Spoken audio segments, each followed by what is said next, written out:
ఈరోజు దేశవ్యాప్తంగా డాక్టర్ బరి రాఘవయ్య గారు national federation of Indian railwaymen general secretary గారి ఆదేశాల మేరకు ఓల్డ్ పెన్షన్ స్కీమ్ని పునరుద్ధరించాలని, అలాగే నేషనల్ పెన్షన్ స్కీమ్ని రద్దు చేయాలని చెప్పేసి, ఎన్పిఎస్ని రద్దు చేసి ఓపీఎస్ని అమలుపరచాలి తిరిగి అని చెప్పేసి, వాటి ద్వారా కొత్తగా జాయిన్ అయినటువంటి ఎంప్లాయీస్కి ప్రయోజనం చేకూర్చాలని చెప్పేసి 8వ తారీఖు నుంచి 11వ తారీఖు వరకు రిలే నిరాహార దీక్షలు మా సౌత్ సెంట్రల్ రైల్వే ఎంప్లాయీస్ సంఘ ఆధ్వర్యంలో చేయడం జరుగుతుంది.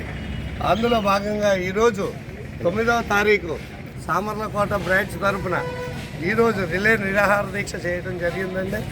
ప్రధాన ధ్యేయం ఏంటంటే మా మోటో అంతా కూడా ఓల్డ్ పెన్షన్ స్కీమ్ ప్రతి ఒక్క కేంద్ర ప్రభుత్వ రైల్వే ఉద్యోగి అమలు చేసి వారికి ఆ ప్రయోజనాలు వర్తింపజేయాలని కోరుకుంటూ ఈరోజు ఈ కార్యక్రమాన్ని చేపట్టడం జరిగిందండి.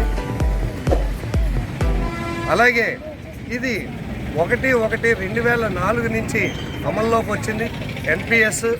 అది అప్పటి నుంచి కూడా మేము రిజిస్ట్రేషన్ చేస్తూ ఉన్నాం. అలాగే కేంద్ర ప్రభుత్వానికి పలు దఫాలుగా మెమోరాండం కూడా ఇవ్వడం జరిగింది. ఇప్పుడు ఇంకా ఉధృతం చేస్తున్నాం. అలాగే ఈరోజు రిలే నిరాహార దీక్షలు 8 నుంచి 11 వరకు పెట్టడం జరిగింది.